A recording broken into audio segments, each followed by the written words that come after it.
surprise to you. Like a moth to the flame, I walk towards him when he's on stage, awestruck, because he's got such a great voice, incredible stage presence, and I just really love his band. Everyone in here knows we've got Richie Cavalera in the house, singer for the band Incite. And you look so nice. Did you do your hair? No, it's just how my hair always is. Oh, don't say that. You're okay. No, I know you're really happy for me, but I'm like, I can't be that happy for you with hair like that. I don't know. I might be a little jealous. No, it's, just, I got lucky with good genes with the hair they got. It's nice. Yeah, no, yours is lovely though too, Hey, there you go. Lots of hot hair. It's definitely not natural. When I was in middle school, I used to actually flip my head upside down and have my mom iron my hair with a clothing iron.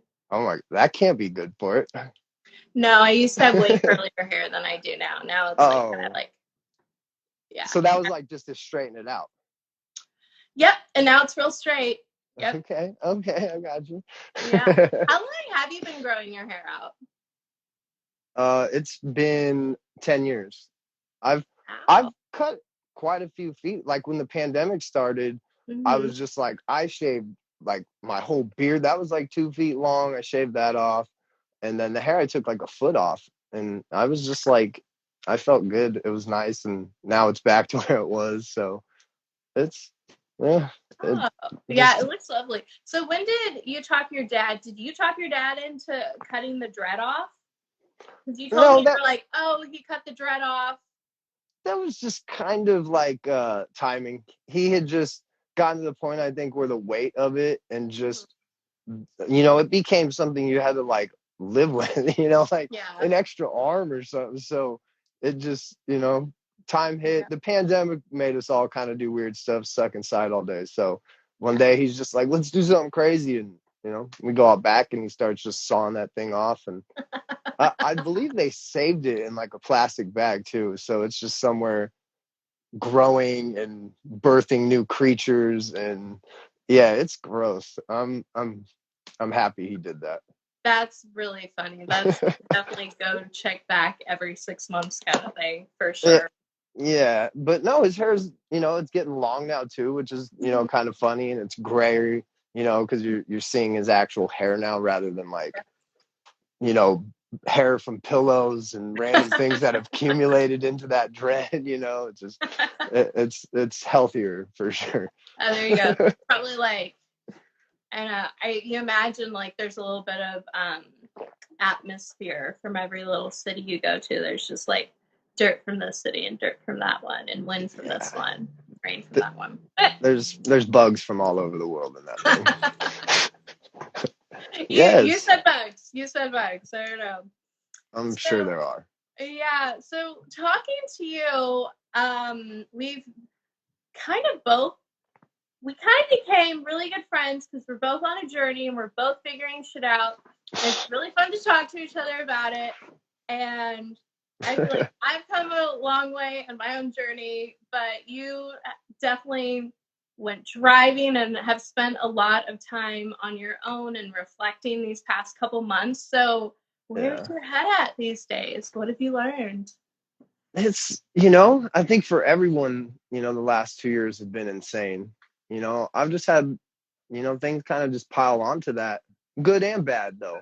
That's been the thing about it. I think with touring so much, you just kind of lose grasp of days and time and just daily life, sitting around doing nothing, or having a birthday party, seeing your like nephews grow up. And I just kind of, hit a point where it was like I missed all that for so long. And, it was finally nice to really reflect and just see these kids becoming adults now. And we're kind of like the old people around here. And, it's been nice to just get out and be alone too. The tour and just this family and, everything. I think you're always surrounded by people and you're so just, there's never privacy. There's never just that life to enjoy being alone for a bit, and I've been enjoying that.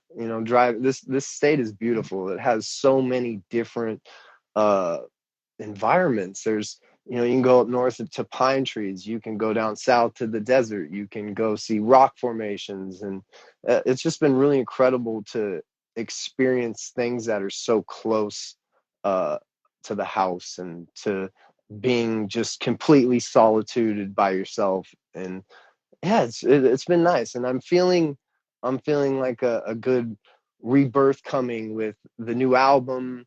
uh we have a new management team, we have a new record label licensing deal, we have new agents, and it's just like, whoa. But we're excited, and I'm excited. I think the future is really bright, and you know I'm good. I'm feeling better than I have in a while. Isn't that nice? Because in this industry, in this music, we know so many artists who, it's just really refreshing to hear you say that, because we know so many artists who are just very bogged down by their feelings and their emotions in life and stuff like that. And we've all been there, and we all go there all the time. So it's like so refreshing and so nice to hear about how excited you are about it, and how on fire it sounds like you are for it. So that's Yeah, I mean, really cool. there's dark times. I think us as musicians, that's something that helps us, is playing. It's like I'll go on a tour for a month, and I'll just kind of explode out all the emotions I've maybe carried from the last month or two, and I'll come home and I'll be just depleted, and you just kind of recharge and rebuild things that happen in your life, waiting till the next explosion of tour. And that became just the way of life. And now it's like, whoa, calm down, focus more on inward stuff, growing, setting goals, becoming a better musician, learning more about the art that you're doing. Yeah, it's been a cool time. It's been a cool time. I'm very grateful. This is already going to be one of my favorite podcast episodes. I just feel it. I've got that No, feeling. you do too many amazing ones. That's too hard. No, it's like, I'm feeling it. I feel it's going to be one of my favorites. I like it. Well, that's how we've always been, though. We've always been able to have those conversations, I think, out of just nowhere. Yeah. Which it's weird when you, or not weird, but it's special when you find someone that you can just have those talks with. It makes things a lot easier. That is kind of true. It was, well, no one will ever know what I told you, but no, but I'm really good. So it was so funny. Like last time I saw you, it was like, hey, what's up? Oh my god, so I can't. It's very cool to have someone that you can actually talk to about that stuff. So that's and awesome. We were like randomly in San Antonio with two venues at the right next to each other with two different shows, not even knowing what was going on. And all of a sudden I was like out back grabbing more merch, and here comes Scandalous out of the like gate of this last club, and I'm just like, what in the, like, what is happening here? This is so random, and what a good thing. And then it turned into conversations and hanging, and really good times. Yeah, that was absolutely hilarious, because I knew you guys were also playing San Antonio, but I didn't ask or look up anything. So it's like, oh, I'm gonna go to this show, so whatever. I apparently don't know enough about San Antonio, because I went to this show and they were like, oh yeah, Soulfly's next door. I was like, Soulfly's next door? So I got on my phone and was like, hey, where are you? And it's like the biggest city ever too, with so many venues. So that's what made it even just like, I was like, all right, this is a good extension of the other day's conversation. So I just find you when you're in Texas. I just find you. I love it though. Yeah.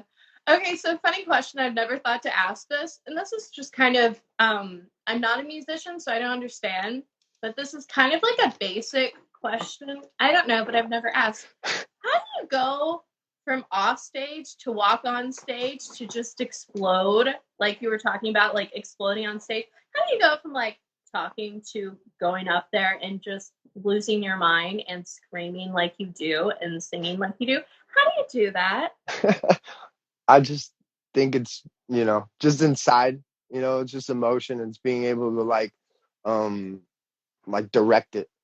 And one thing I've always loved, I'm like the shyest person in the world, like one-on-one, or like I'm really bad with like compliments and things like that. But when I'm on stage, I feel like I just can rock everybody. I don't know. It's weird. Like it's a hard thing to say. I think it like lets me put my walls down and finally enjoy um being in the company of so many people, like especially being like a Virgo. I'm like extra like, don't touch me, stay away from social things. But that just is like my one moment in life where I love it. And just like I said, just building things up, I think when you do that, any musician that is able to do that, becomes very solid on the stage and becomes very intertwined with the crowd. Because I think what our music is meant to do is like, let us all release that, to know that other people feel the way we do. And right then and there, it's like intermeshing with everyone's, and just I feel so great when I come off stage. I'm just like, ah, yes, it's like a runner getting in a good run, or someone going shopping, or just whatever, just that's my thing of it. I love that. Someone did a very funny comment down there who was at Old School Shirts. Do you see they said you look like Kid Rock? I get that quite a lot, actually. I've never thought about that. I guess you do, like, in a great way. I've never thought about that, but it's kind of hilarious. So it's kind of really funny. I'm the Southern, white trash Kid Rock, I guess. But I don't know. Like I've dug him, especially like his debut album. So to me, he sold hundreds of millions of albums. So that's a cool comparison. I'll get down with it. He's a little crazy now, but Oh yeah, you and I are the same age, so that's like nothing but a compliment for us. We're like, wow, great. Yeah, Kid Rock's cool. He rocks. Yeah. That was super funny. I was backstage at a festival one time, and they were doing a meet and greet for Kid Rock, and there were these kids, like, a manager had them lined up, and I was like, oh well. So I was just walking around by myself, so I just got in the back of the line of the meet and greet, and then just asked the photographer. I was like, hey, can you email me that photo? And he did. So I wasn't even supposed to be in the meet and greet, but I just it was like, that's the situations you always get to rock, and that's so cool about it. I just loved it, and it was really funny, and I was like, I'll just sneak. Hey, what's up? I'm here. All right, let's do this. That was funny. But yeah, that's nothing but a compliment for any. I get what's the dude from Jay and Silent Bob? I get the Jay guy. That guy? When I'm in like winter mode and I have my beanie and my hoodie over it, that's I get that all day long at merchandise, and it's just good comparisons. I'll take them. Hey, there you go. Absolutely, yeah. You I know why that's a good comparison. Absolutely.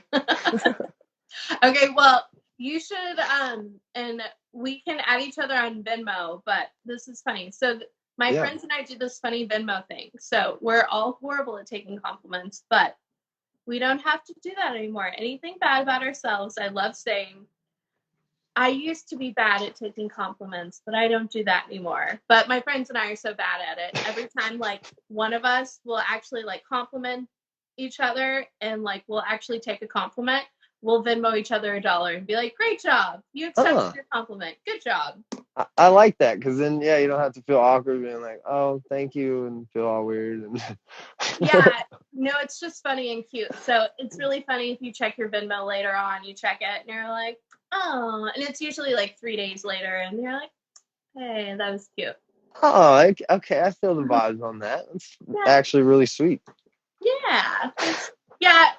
Yeah, girls, we love each other.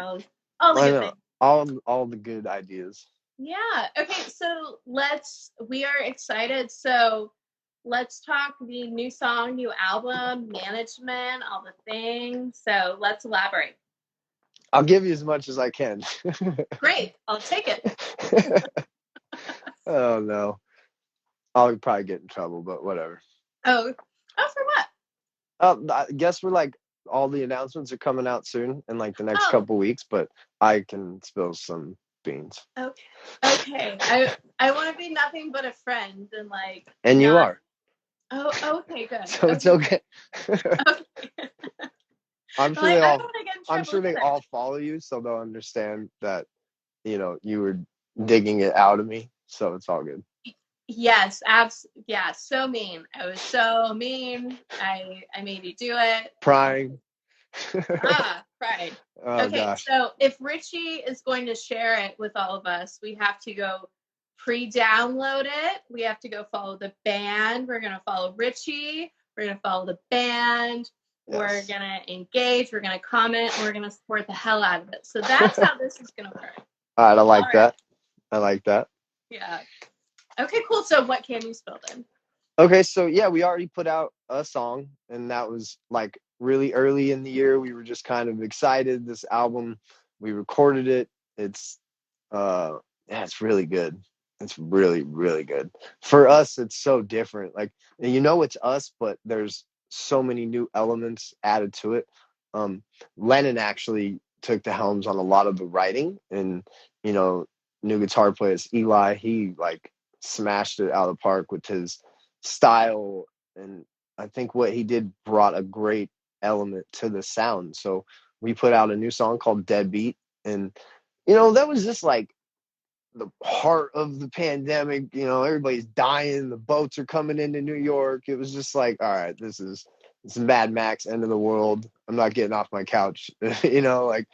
So that song just coalesced with that kind of feeling. Like, I think we all kind of were feeling that way and just vibing. That's where it led me. And we did the video, and it was pandemic style video. Like, me and Elle rented this Airbnb safe house, and had everybody in the mask and everything, like early days. And, we shot our footage.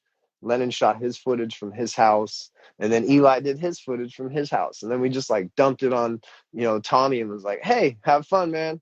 Make something cool out of this. And he knocked it out of the park. Like, to me, it was like the fast loop of everybody's experiences, that we all kind of went through with the pandemic. So we put that out, and now we're just like, we need to shake things up. So yeah, we got a new management. I can't let that one out. That's like pretty big. So I know they want to be the ones that kind of drop that bomb on everybody. Okay, cool. I already know who it is then. Good for you. I'm really glad for you. Congrats. I figured you'd know. Like, yeah. It's big for us because we've had the same management for, 10 years now. So that was like the most changing, and it was just like we needed to like try something different on every angle, and went and got new agents, and just really changed the team, got everybody really fired up. So now we're here, and we have, I think in like 2 weeks, the new label that we're kind of with now is going to announce, and yeah, things will start going nuts. I think we have like 3 videos coming out in the next 3 months. Yeah. Yes. And I was working on the vinyl art yesterday, so there's going to be a vinyl, and it's become a full length. We were only doing like a 5-song EP, and now we were just like, well, let's just do more, because more is always funner and better and looks cooler. And yeah, I'm really excited. I think everybody's gonna trip. The first single's insane. Yeah, I'm excited. It was a lot. I'm so excited for you. That's a lot. And I didn't, like, now that you said what you said, I'm like, oh, now I know like who you're working with. I'm like, oh. Yeah. I like, and they become such mentors to me, just kind of have been through it, done it, personally, and now doing it for other bands. And then to like, get phone calls like all the time, and just like get really pumped up, and, have a badass plan. It just, it hits me a lot harder. Like, I don't know. It's just, it's a different experience, what's happening right now. And I feel really good about it. And, we're just waiting. we got a lot of things. We announced a show in Czech Republic actually with Knock Loose and El Nino and Stick to Your Guns, and I think that's going to be absolutely insane. And then we're going to have a whole bunch on top of that. Wow. I'm excited. I feel it too. Well, good. I just love your band so much, and I want you guys to have the world, and that's really exciting because you just want everything for the bands that you really fucking love, and I really fucking love Incite. I love that.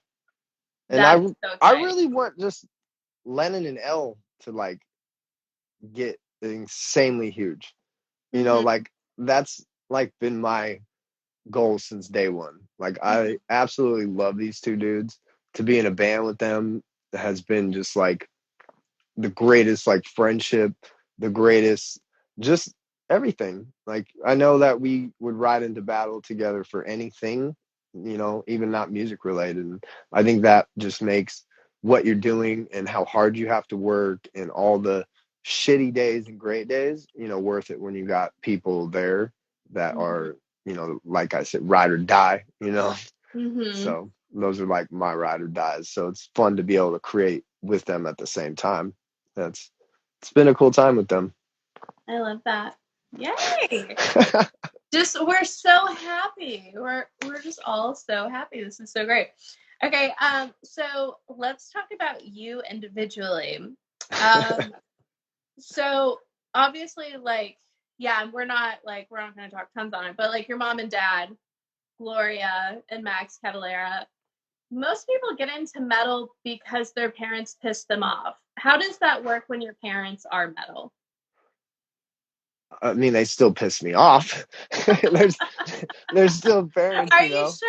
I don't know. They are metal. How do you get pissed? I don't know. It's all the same. Family is one is the same in others. You know, ours has just been more public. You know, there's like there's a lot of public shit, and people love to like talk shit and stuff because we've done a lot. We've been around a lot. We've influenced a lot. You know, I'm seeing like kids like Corey Taylor's son and you know all these kids coming up that are my age when I was like starting, and it's like it's so like that's really cool, you know, to see that happening now. So I'm understanding that when you're in a family of metal, it just becomes a part of you, you know, especially if you love it, you know, and you go like on tour with them and see all that, you know, it's crazy. So we just try to fight a little bit, but keep it mostly just really fun and cool, and just be grateful for what we're doing and for doing it for so long, you know. And now we're here trying to carry on the legacy for you know what the dad has built and put in place, and that's a fun thing too. You know, it's people are saying that you can accept us kids, you know, doing that, following in the footsteps, because it's a good thing for music. You know, athletes, you know, they love to see it. Actors, they love to see that. You know, metal was always like, whoa. When I was coming up, it was like, no, you know, no. You should probably change your name. You got to work 10,000 times harder. You don't get shit. And that's literally what it was. So we bought a $400 van and we just went on tour and made it work. And now it's like cool to see it being accepted and not be so hostile like it was before. And I think it's, families and metal is a great thing. Absolutely. Well, and it's really funny what you said about all these younger people coming up and doing it. The same, like, have you seen the band Plush? I've heard of them. I'm not sure exactly. Yeah, so we've all heard of them, and they're all like, I started following Mariah during the pandemic like a couple years ago, and I got to watch her on her social media get with these others. She's this young girl, and then she got with this other girl, and then they built a band together, and they're all young girls. They're like 17, 8, I mean, not 17, but they're all like, they look like 19, 20-ish. Yeah. They might be a little younger, a little bit older, but it's so funny, like, seeing what is possible now, because you mentioned that, because when I was like 19, 20, I didn't even know that was a possibility. Oh yeah, I had no idea. with And this they just online did tech, it. the online tech, it's it's letting us find these incredible people that are out there with these talents that before they would have gave up because no one gave them a shot, or the right things didn't snowball, and now it feels Mhm. like everyone has that chance to do it, and it's amazing. Like, yeah, kids, they have there's a lot of shitty things for them, but there's a lot of great opportunity as well Mhm. compared to, as you said, when we were coming up in all this. Mhm. Yeah, absolutely. It's wild. Like, just seeing them, and like being a woman, like we have so many things in metal now that have really come up, like past 10, 15 years. But Yeah. I just didn't even know that like that was even an option. So it's so cool to see that that is an option. I'm like, didn't know that could happen, and now I know it can happen. That's awesome. And you see like all these like guitar virtuoso young girls coming up, Mhm. and that is really cool. I Mhm. love to see that in metal because it needs it. We need it. This needs to be a team thing, not just segregated to where just men are doing everything and playing. I think it would help the atmosphere, the vibe, the survival of music and heavy metal. And I do like to see that, especially the women fronted bands that are becoming huge, and seeing Mhm. more merch ladies and techs and sound ladies and all the, it's really cool to see that. And we need it, for sure. Mhm. Absolutely, for Bring the, sure. bring the good vibes. Yeah, the good vibes. Yeah, I mean, there's like full female tours. Like there's Lush is opening up for, I don't know.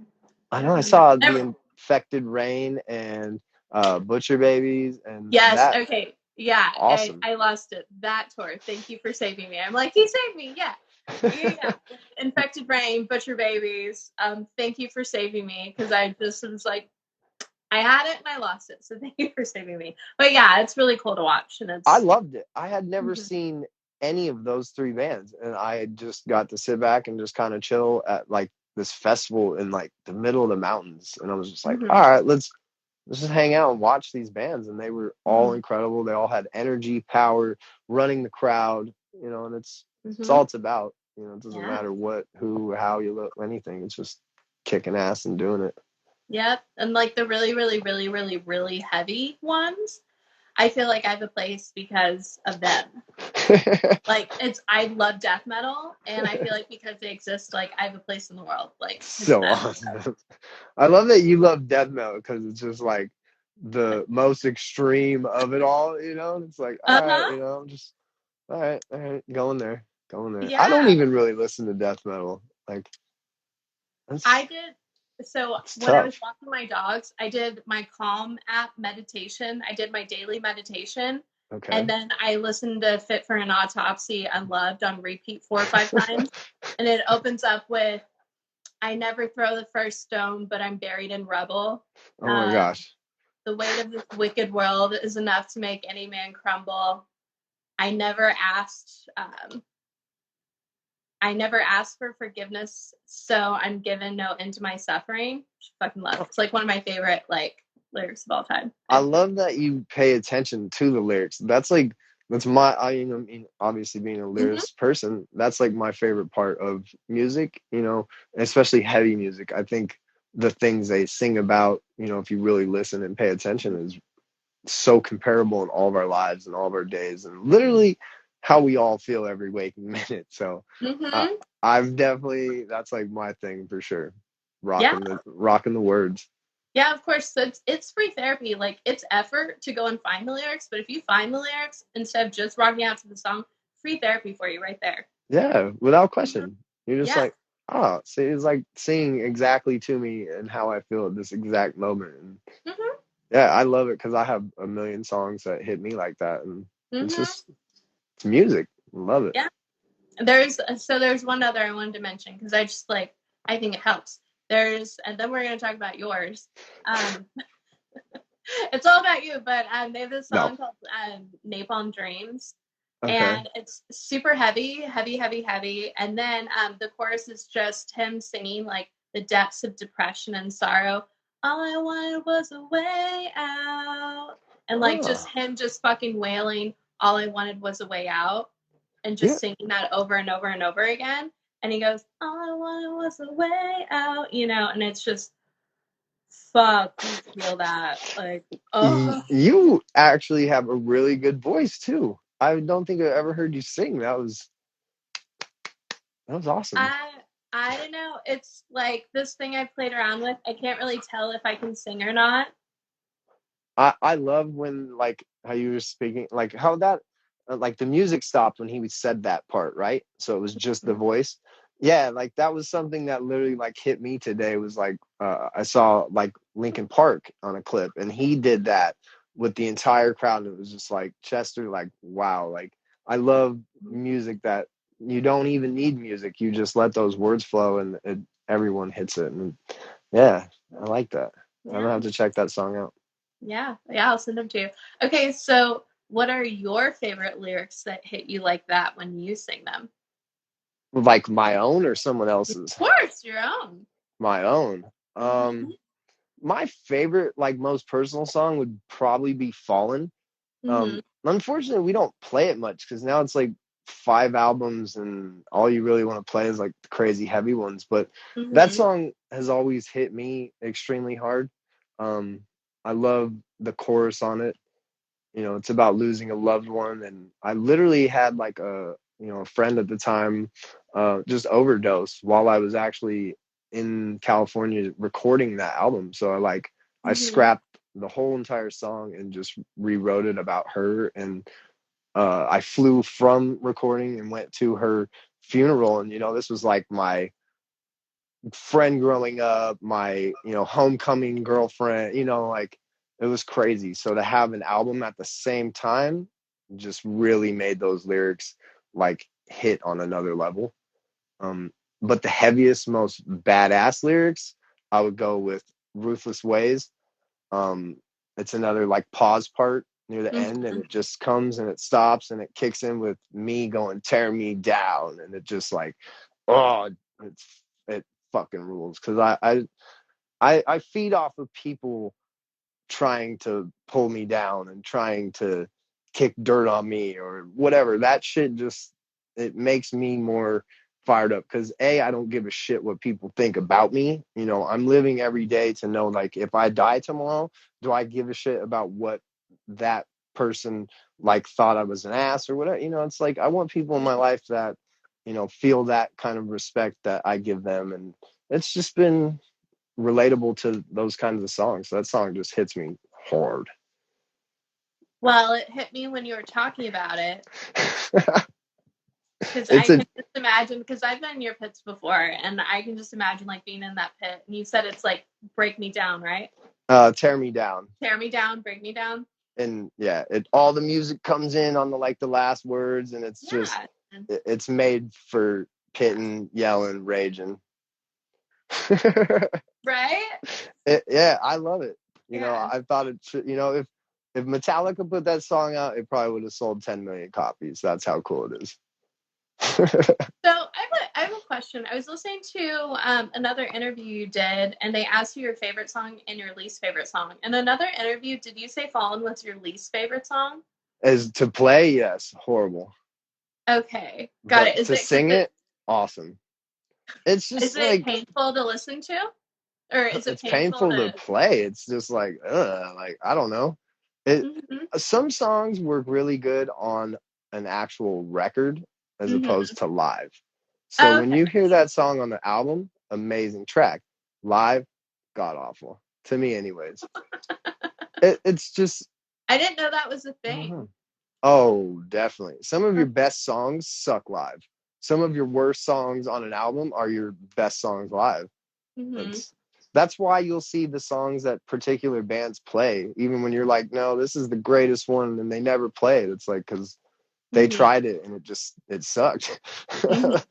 Like, we were even doing that with the new EP, because when we went to Texas and did that recent tour with El Nino and King 810, we played the entire EP except one track, because we loved this track on the CD. We think it all is the best song, but when we played it, it was just So funny. we we were just kind of like, yeah, Mm-hmm.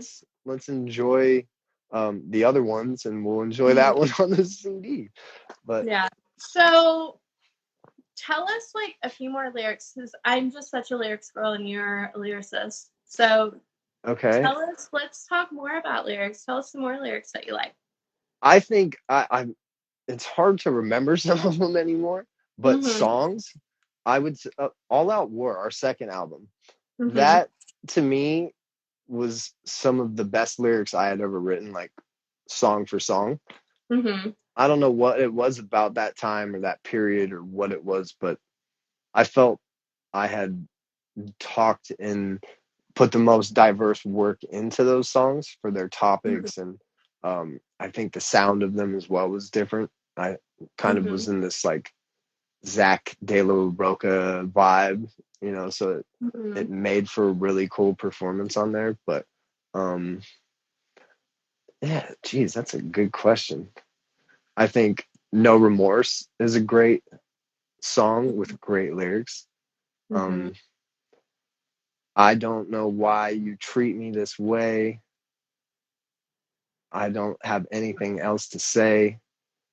And it just kind of the bounce that line comes off of on the actual music on the opening of that song is really nice. It's just got this swing, and it makes the words pop really hard.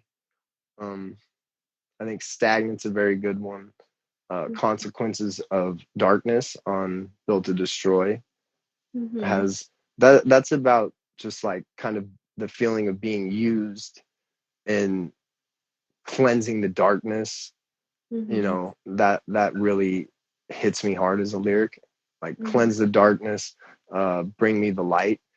Just was a period of that time as well. I think we were going through a lot of things with the band, as Mm-hmm. far as like the member, one of them, and things just got really hard. And I think that song was just like specifically about them at the time, and that one Yeah. always hits me more personal as well.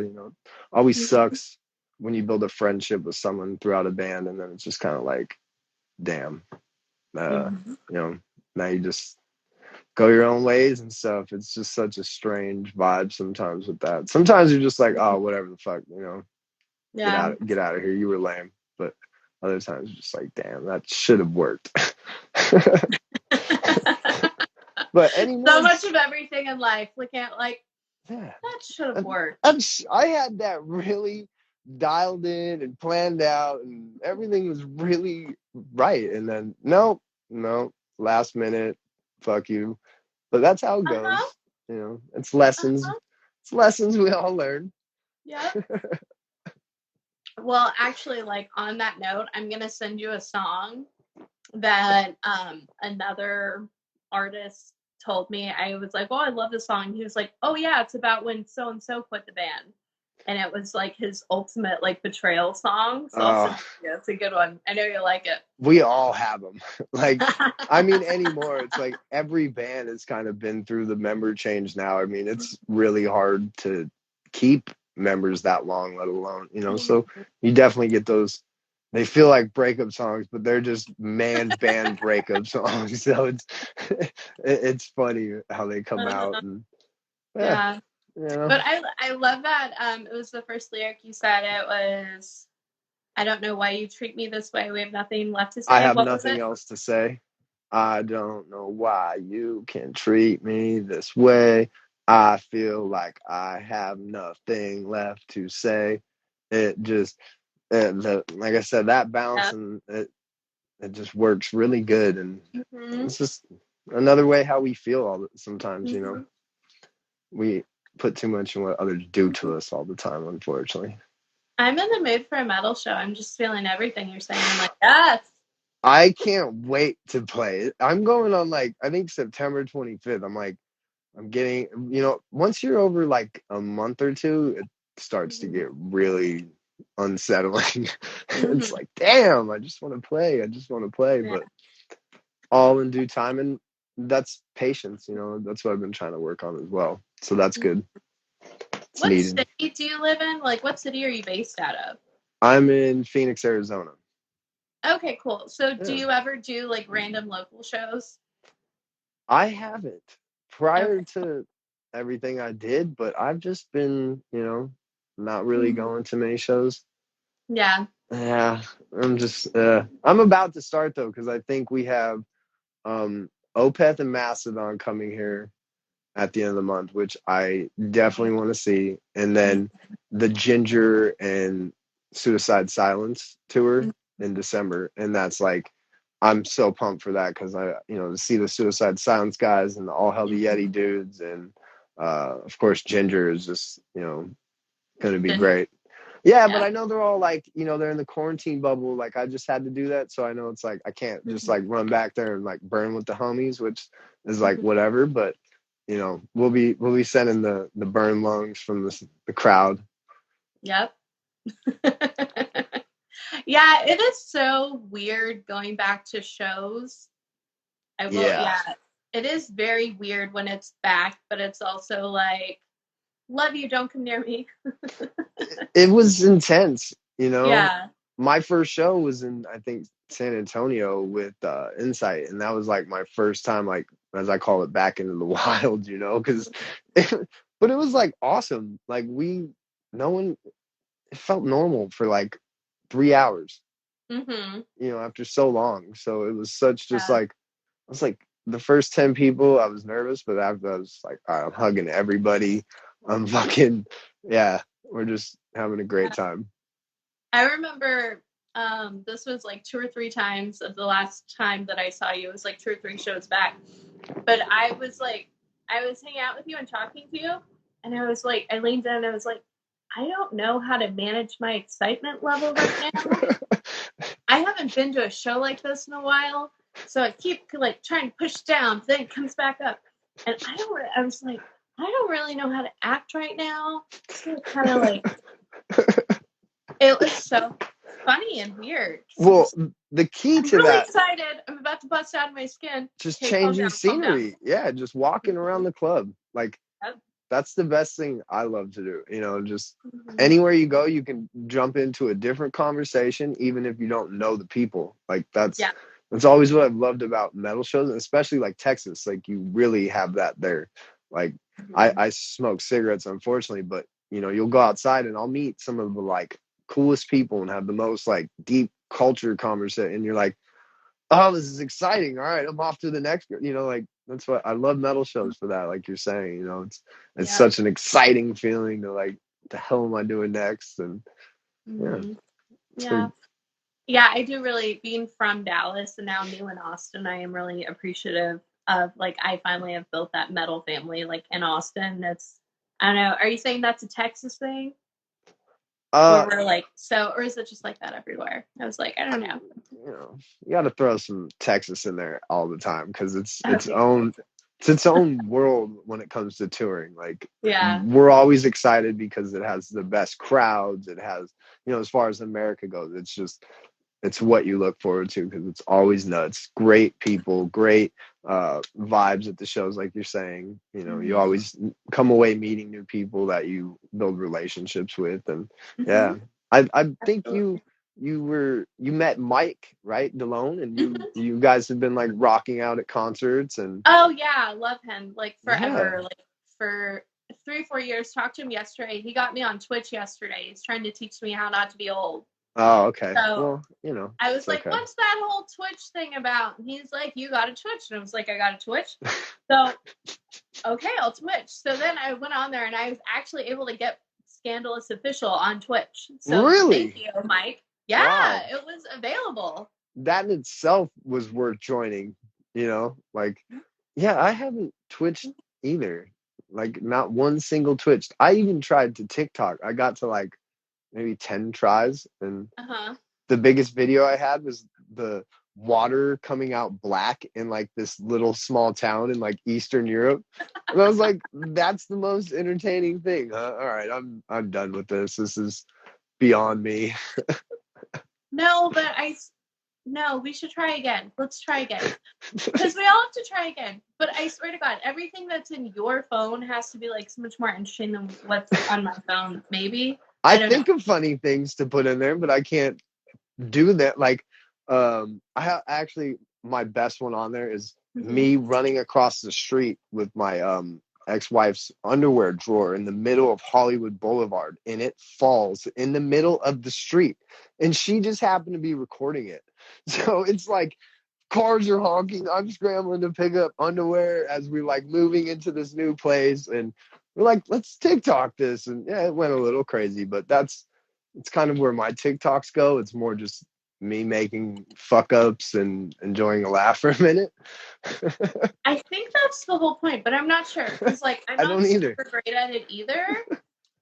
So Someone correct us down below, but like I'm not really good at it either. But like I think that's the whole point is dropping underwear and picking it up and almost dying. I don't know. think that's what you're supposed to do. Yeah. It seems like it did good. So yeah, I don't know, but Yeah. I'm not good with much of the social media. That's kind of just not my.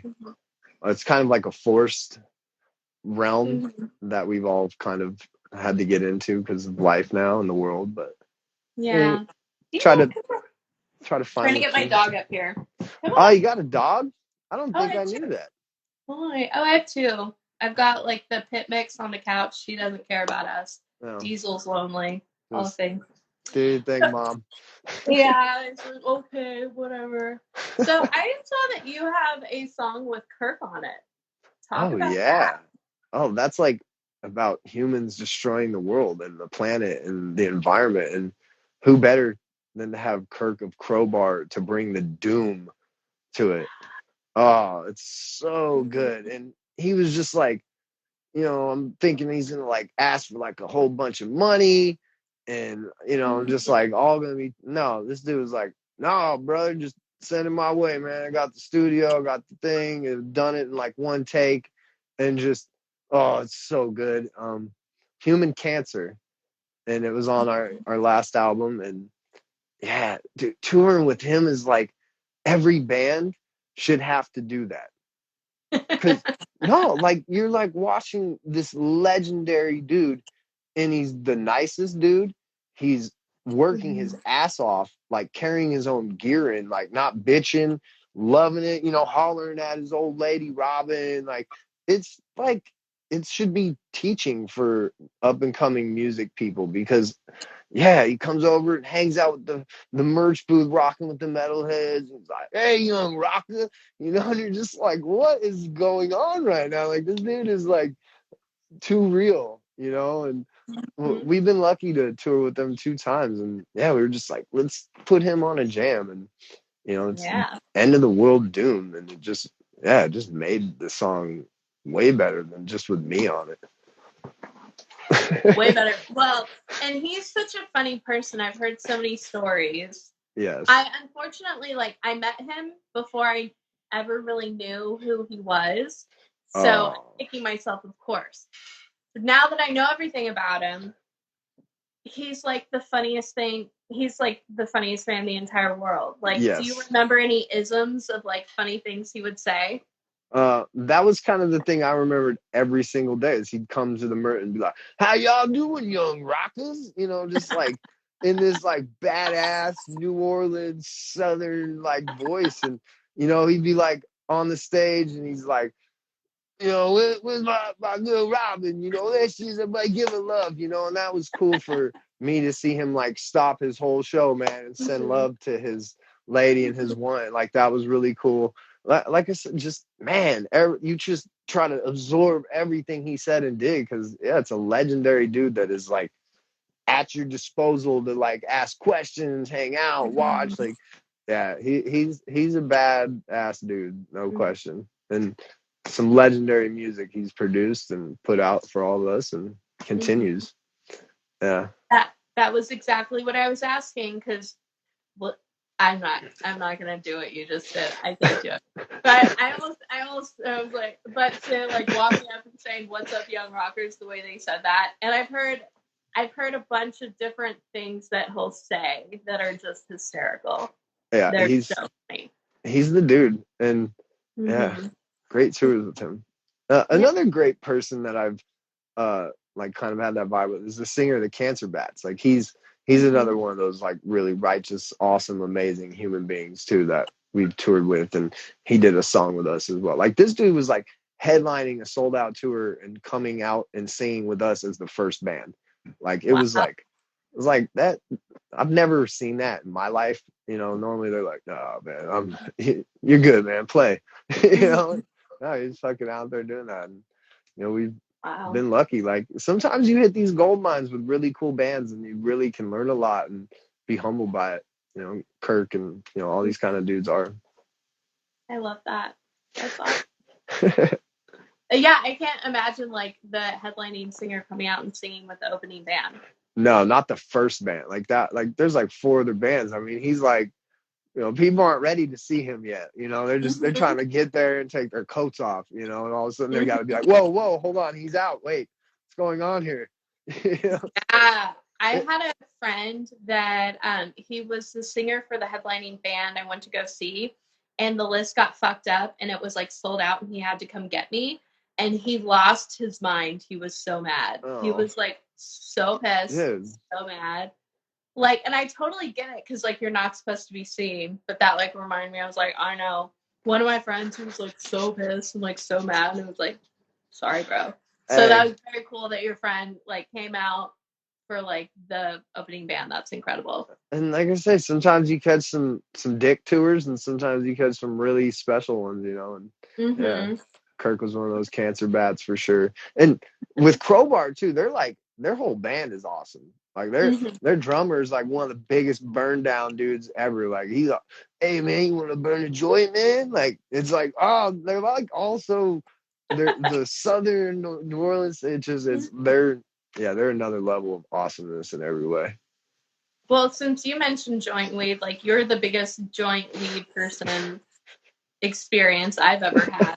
I'm up there. We're known as the Cypress Hill Metal for sure. There's no doubt.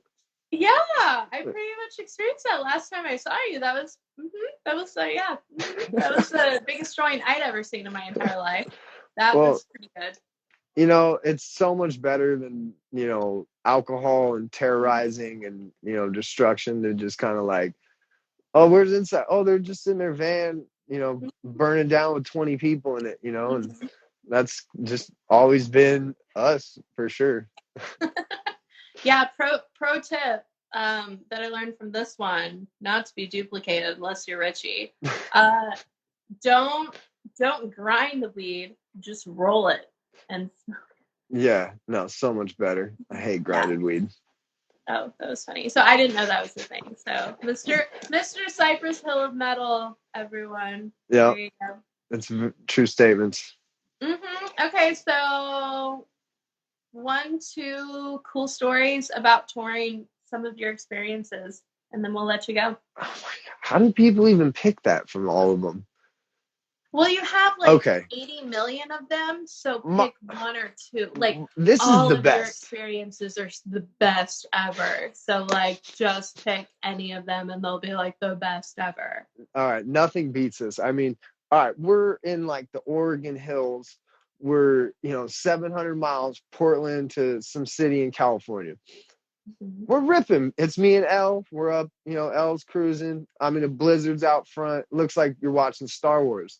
I'm just kind of rolling a joint, enjoying the pine trees, and all of a sudden you kind of hear these trees cracking, big thunderous cracks, and we're just kind of like, man, it really sucked if one of those kind of just fell, and I shit you not, 2 seconds later, one crack we heard, and the next thing you knew, there was a fucking tree in our window, across the thing, shattered. I mean, glass dust blew on me and Elle, and the dudes in the back thought they were waking up in the middle of dying. And we're in the middle of absolutely fucking nowhere. There's 5 feet of snow on the ground. We're just like, all right, we're dead. Let's just pull over and just die here. So no, the next thing you know, Elle's driving 30 more miles. You can't see out of the window. There's a tree on it. And yeah, he had a hole maybe that big that he could see out of, and we made it. And then we got to this truck stop, and I'm like, what the hell are we going to do? They're closing the roads. We've got like 500 miles. We're going to have to cancel shows. We like call the next town, and we're like, we need a rental car. And they're like, if you can make it, we got cars, but shit's shutting down, your window's shattered, and we're like 40 miles from you. And, I'm like, we're going. So the next thing I'm like Ace Ventura, head out the window, 5 degrees outside, driving, the whole way. Just, we got to make it. And next thing you know, we're stranded on hills. The van's stuck. We're just like, oh, we're giving up. And no, people would come and they're like throwing rubber mats on the ground. They're like, what the hell are you guys doing on this mountain with this car? And we're just like, we're music, dude. We don't know. So yeah, we make it to this rental place and get the car, and Lennon drives 500 miles, and we literally pull up at the time we're supposed to play. So we just jump out of the car and played the show. And it was like one of the sickest shows ever. I think it was like Petaluma. And this venue's so rad. It's like all graffiti and skate ramps. So people there are just like circle pits and stage diving. And that's what we rocked into. And it was probably the greatest like victory and overcoming a challenge and not giving up and, all this. It was just, the greatest story ever told, I think. That's amazing. And I'm so glad you're here. Yeah, I'm so glad you made it.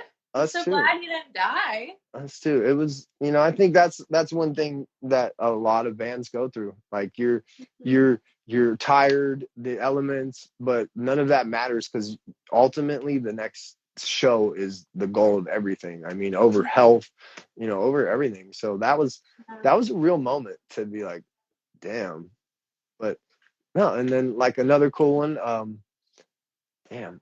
Yeah, just like old Ozfest. Like I remember, just having. I've been thinking so much about Ozfest lately. You read my mind. What the hell happened about Ozfest lately? Gosh, it was the greatest thing that like literally ever happened to music. And, I came away with so many good stories and friends and family. And, I think,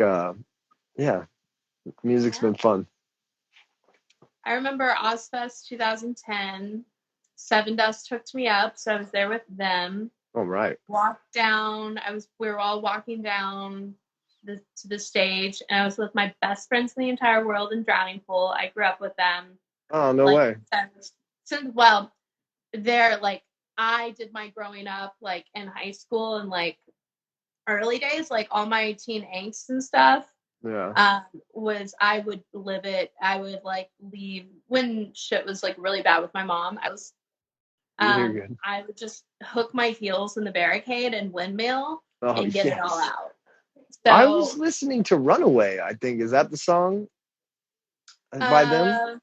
Because I had something pop on my my station the other day. And I was like, oh, this is amazing. It was Drowning Pool, and I hadn't heard them in so long.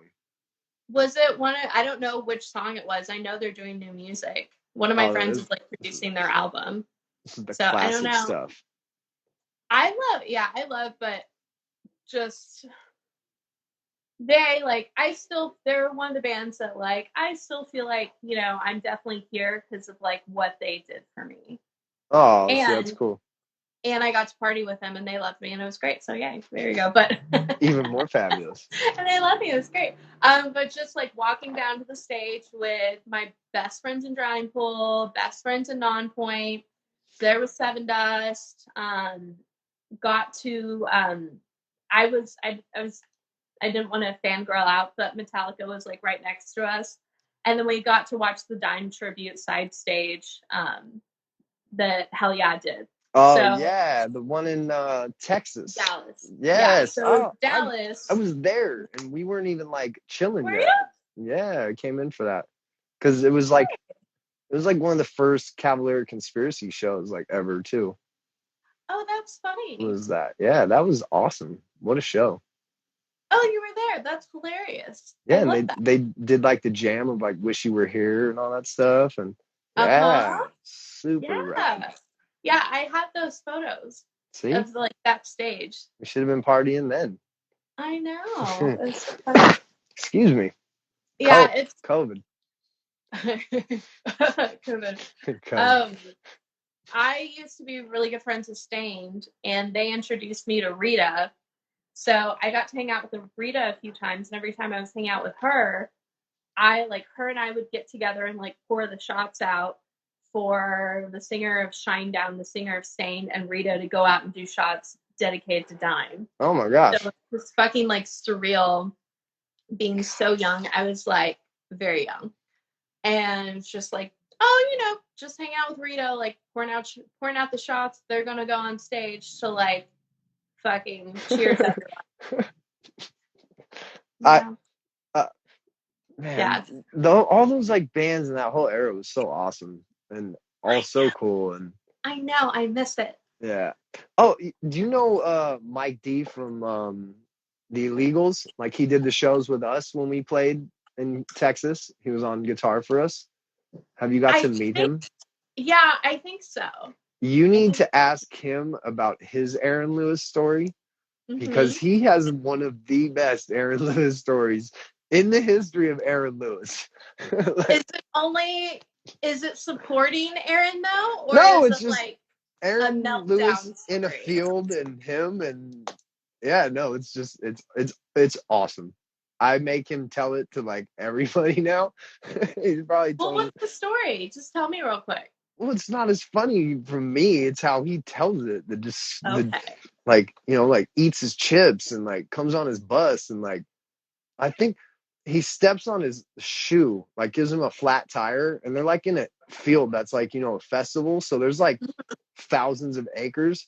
And Aaron Lewis is that close to him with nobody around stepping on his shoes. So he's just like, hey, Aaron Lewis, why are you stepping on my shoe, man? Like, it's never good to tell someone else's story. It's better when they do it. But okay. Because I know you're at shows that he's always at. So just be like, yo, tell me the Aaron Lewis story. I will. Now I need to know. Oh, my gosh. It's because you know him and you grew up with Aaron Lewis. So it makes it just, I guess, even funnier. See? Yeah. He knows. Oh, Mike D told me that story in Austin. See? It's a very famous Aaron Lewis story. I need to know the story. We even told it to Jason Mimosa in Lubbock, Texas. That's how famous this story is now. What do you mean Mimosa? Well, it's not the actual real guy. This was Jason Mimosa. I know. That's what I was saying. I was like... you're talking to a woman, like I'm gonna be like, huh? This is the Jason Mimosa of what's that site called? OnlyFans. He came to our show in Lubbock and was like on the tour, and we were just like, dude, that's that guy, man. Like, that's that dude. So we like grab him for a selfie photo and shit. We're just like, that Jason Mimosa. And it was like, that's not his name. And I'm like, yeah, we know. This is the OnlyFans Jason Mimosa, dude. No, we always get some fun shit on tour. There's a guy in Austin. He's a country lead singer. He looks exactly like Jason Momoa. Yeah, see, there's the real name. He's Native American. He's Cherokee. He's this country singer, and like I forget his name. I've definitely like commented on all his photos and followed him and be like, oh wow, that's great. Like enough times to know these. I'm definitely not his type. Hey, you're that guy, huh? But yeah, I've definitely interacted with his Instagram enough times to know that I'm apparently not what he's into. But oh my god, see, that's awesome though. You don't know unless you try. That's like how life is, right? Yeah, you really don't. Go for it. That's funny.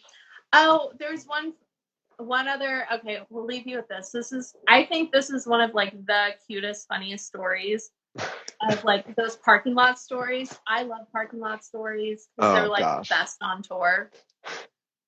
So I have two with Jacoby from Papa Roach, so I don't know which one to tell. Really? Okay. Yeah, I have so many stories with him. We're very good friends. He's really good band. Oh yeah, of course. No, he's incredible. I have lots and lots of stories with him. He's definitely one of like the most he like truly has always wanted me to succeed. Knew I could do anything I wanted to, and really inspired me like probably like 10, 12 years ago. Damn. Around like when I graduated high school, like 06, 07, 08, 09, 010, like those, and many years after, every time I would see him, he fucking encouraged the fuck out of me. And that's rad. went like and took up for me at shows. Like there was some drama going on where I like was on a festival and then like someone didn't want me to be there, something threw me out, and he like went and rescued me and was like, no, you're with me, I got you. Oh, see, that's cool. And he's been such an inspiration to a whole generation. Like that first album he created saved so many lives. And no doubt. That's cool to hear that him as a person is that same, vibe you get from the music. Oh, absolutely. And then like all those years later, like having the song Face Everything and Rise, it's knowing him and then like going back to the music like many years after, like him, like how he gives a shit about you. So you can look at his music and be like, he really fucking wants me to succeed. You know what I mean? Or like, you feel the realness. He really wants me to keep on going. That's so cool. Yeah. Oh, but funny parking lot story. So I waitressed at Texas Roadhouse for like 4 years when I was like 18, 19, 20, 21, whatever. Place is so good. Oh yeah, so good. Those the rolls and the butter. Oh my gosh, to die for.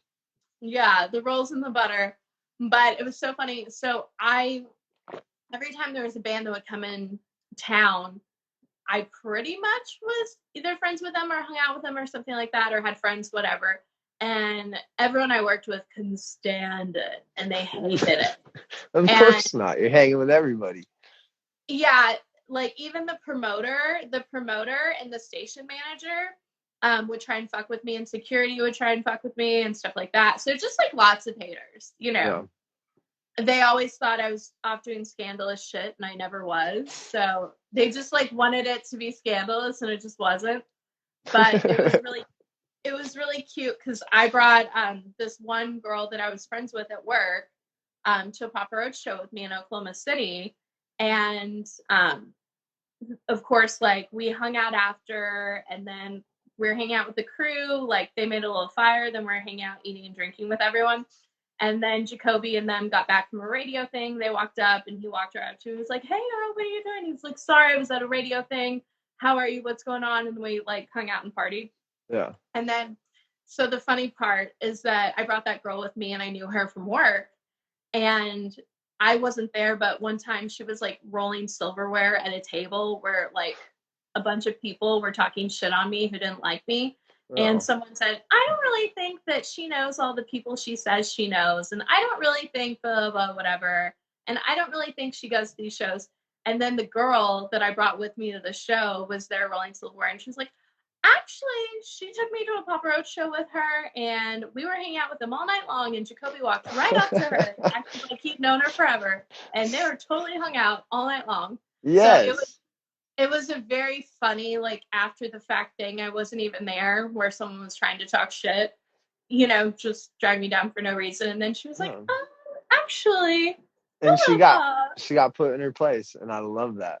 Yeah, it was just, that's like one funny little silly story. But it's awesome because when someone has your back, when some random person's talking shit, that's that's the super win.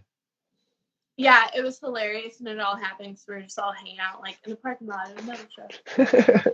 And that's how it always happens at metal shows, though, because they're like, all right, y'all gotta leave now. Yeah. End up in the parking lot, hanging out, talking, rapping, rocking. Now you're just a very, just a real person. And I think that's why a lot of bands and a lot of members and homies become good friends with you. And that's just, what happens when we sense the realness in others, Yeah. So I think you definitely put that vibe out there, and it makes people comfortable, Thank you, Kid Rock. That's so sweet of you. That's amazing. My name is Rich. Oh, I'm telling you, we've worked on the entrance for years. If you go watch his entrance at the 98 Woodstock, it's the greatest, just I'm the fucking shit ever made in the history of music. No, I already know. You don't have to tell me. You and I are the same age. Like, I have that playing in my head right now. I don't have to go watch it. I already know. I'm just telling the youngers and the olders that miss that, because that's what raised us. That's why we're all like really fun and crazy. And that's what I watch like on YouTube is those like festival shows like from the 90s, 1998, 2000, Almost 2003, like 06. Like I run on the treadmill and watch those. Because it was just, there was no time like it, you know. Mhm. And it'll be fun. I think when this goes full scale again, I think that'll be a time that we'll all remember again for music, you know, probably 2022, 23. We'll be like Yeah. in like the 30s and 40s, like, remember 2023, how just like metal it was? Like, it's gonna be, you know, be one of those times again. Yeah, Carla from Butcher Baby says it's the Roaring 20s all over again. She calls it the Roaring 20s. Well, I hope the 30s aren't the exact same as the old 30s, because it will all just be fucked. But kind of seems that way, actually. So that's a good take on it. There you go. Yeah. Cool. Well, how do people support you? What's the name of the new song so we can all They can download? Just send money to my PayPal if they want. No. Absolutely. We are everywhere. You know, we have our YouTube videos, we have the Spotify's, the Pandoras, the Bandcamp merchandise sales and all that fun stuff. And yeah, we'll have some touring, I hope, in March of next year in America. Okay. And yeah. My birthday month. Oh gosh, it's gonna line up perfectly. Watch. Yeah, it is. I just felt it. There you go. Yeah, March 9th, wherever you are. And so yeah, I hope you have a great Thanksgiving, and everyone else out there, be safe and have the most fabulous weekend, because I know you will, and I'll be dying to see what amazing things you do, because it rules. Thanks, I appreciate it. Yeah, I'm gonna go see Fahim Anwar. He's like all over the night comedy scene, like on all the night talk shows and shit. That's gonna be awesome. I know, he's so funny. I've seen him a few times, so I'm excited. Yeah. I'll take really good stories for you. I promise. It'll be so good. Okay, I appreciate it. Thank you so much, Scandalous. Absolutely. Thank you.